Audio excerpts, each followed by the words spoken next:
Brought to you by TechnoSpark 20 series smartphones.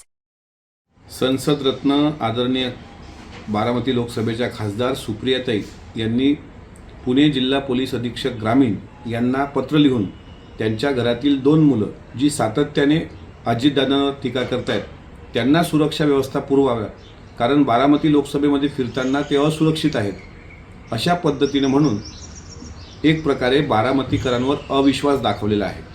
ज्या जनतेने तुम्हाला 3दा संसदमध्ये जाण्याची संधी दिली त्यांच्यामध्ये तुमच्याच घरातली पोरं जर असुरक्षित आहेत असं तुम्हाला वाटत असेल तर हा बारामतीकरांचा अपमान आहे। आदरणीय ताई, बारामतीची जनता अत्यंत जागरूक आहे, ती भावनिक होणार नाही। मात्र अशा प्रकारे पत्रक टाकून तुम्ही जनतेचा ते अपमानच केलेला आहे, त्यामुळे त्याचं उत्तर लोकसभेच्या निवडणुकीत आपल्याला नक्कीच मिळेल।